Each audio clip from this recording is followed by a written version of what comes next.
Na década de 60, as matérias de jornais focavam em um bandido que vinha aterrorizando São Paulo, Rio de Janeiro e Curitiba. O bandido da luz vermelha foi responsável por pelo menos 77 roubos, além de homicídios, abusos e agressões. O vídeo de hoje é uma versão atualizada e com mais detalhes de um dos primeiros vídeos que eu trouxe aqui no canal.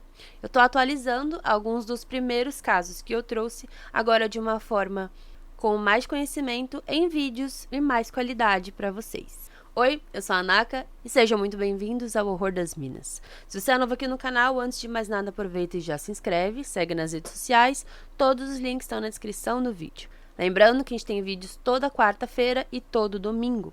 Então, sem mais falação, bora logo pro caso.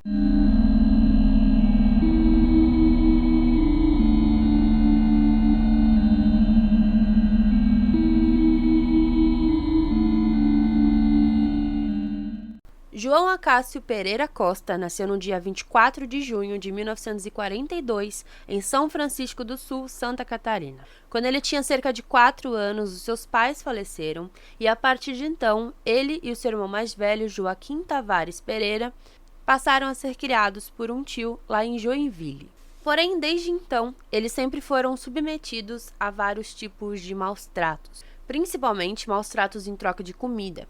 Eles eram torturados fisicamente, psicologicamente. Os dois passavam por inúmeras agressões, eles eram xingados o tempo todo, deixados com fome, isso realmente muito novos. Por conta disso, mesmo bem jovem, ele decidiu viver nas ruas da cidade e começou fazendo alguns bicos de engraxate.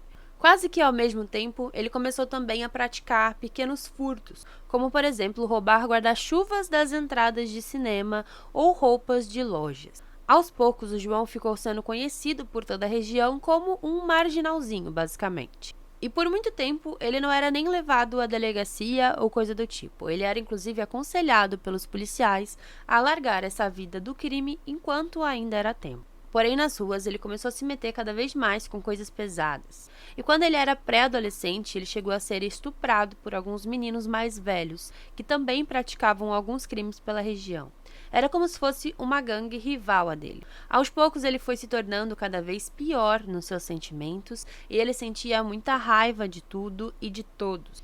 Ele não tinha piedade, ele não tinha empatia. O João tentou trabalhar em 2 tinturarias, porém não deu certo, porque na primeira tentativa ele beijou a filha do patrão, e na segunda ele pegou um terno de cliente para ir para o cinema e ele deu de cara com o dono da roupa. Então, ele sempre acabava sendo demitido, se metendo nessas confusões e voltava então para as ruas. Já que ele se tornou bastante visado pela polícia de Joinville, ele chegou a se mudar então para Curitiba, onde ele continuou cometendo esses pequenos crimes. Porém, não ficou muito tempo por lá e se mudou para a Baixada Santista, em Santos, São Paulo, no início da década de 60, aonde eu moro, inclusive.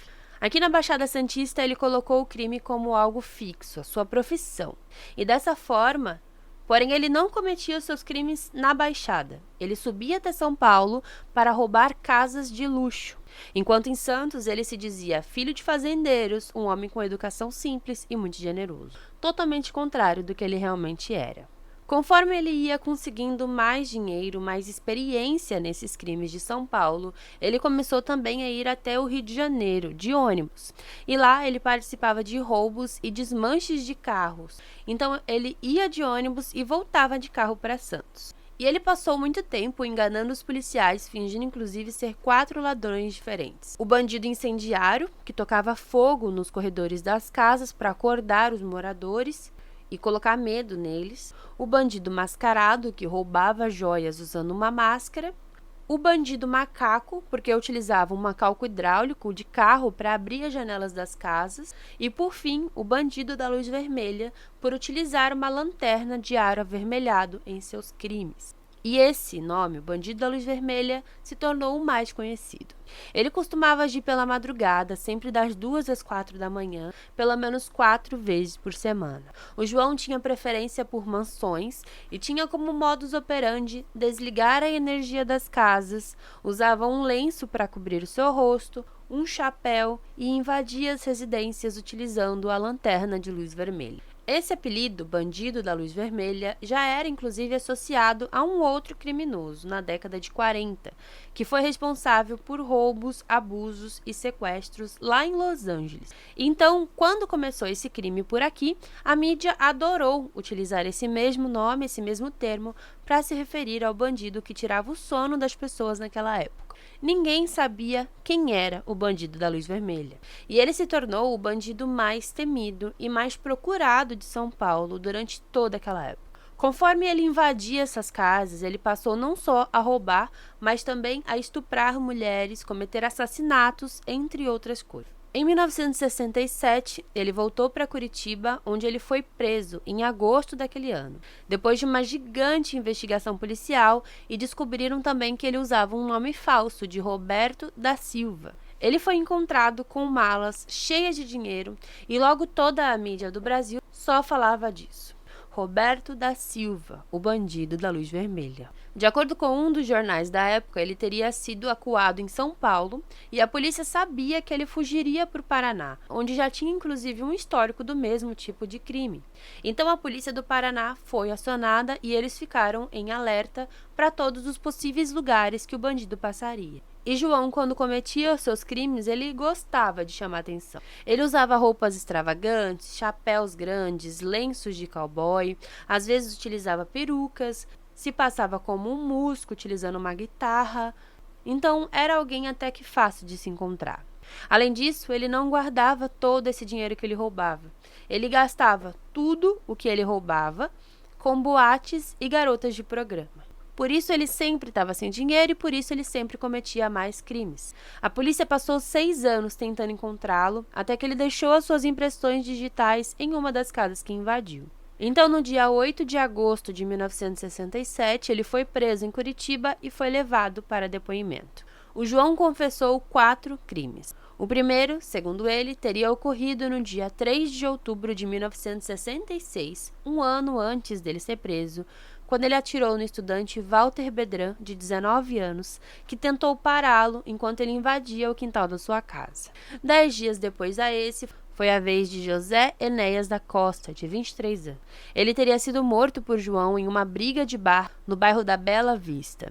Depois, no dia 7 de junho de 67, ele acabou com a vida de Janosch von Christian de Cesaras Patak, eu acho que pronuncia assim. Ele era um industrial que reagiu a uma tentativa de roubo. E por fim, no dia 6 de julho de 67, quando o vigia José Fortunato tentou impedir a entrada do João na mansão em que ele trabalhava, no bairro Ipiranga.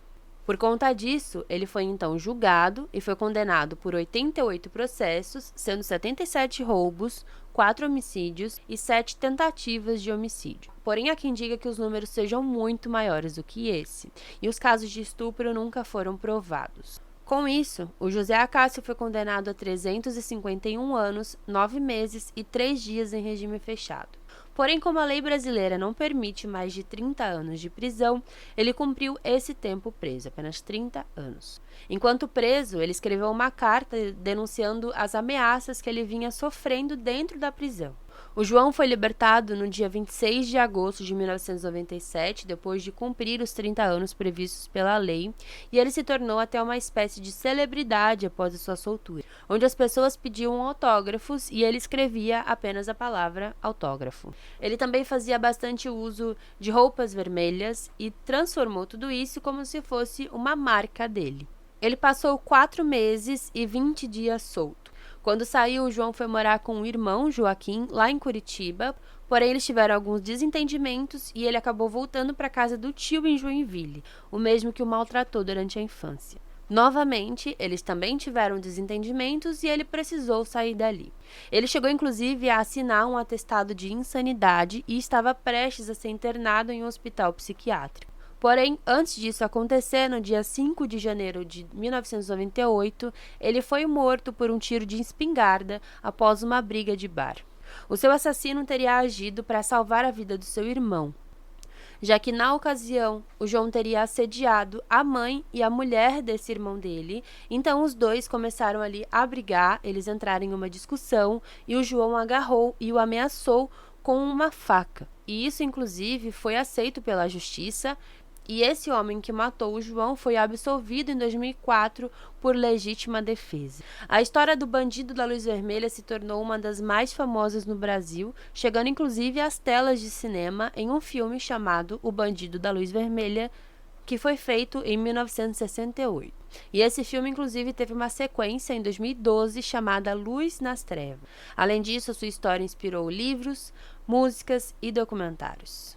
Então foi isso, gente. Espero que vocês tenham gostado desse vídeo. Se você é novo por aqui, aproveita e já se inscreve, segue nas redes sociais. Todos os links estão aqui na descrição do vídeo. Aproveita, deixe seu comentário, sua curtida, que ajuda muito aqui no crescimento do canal.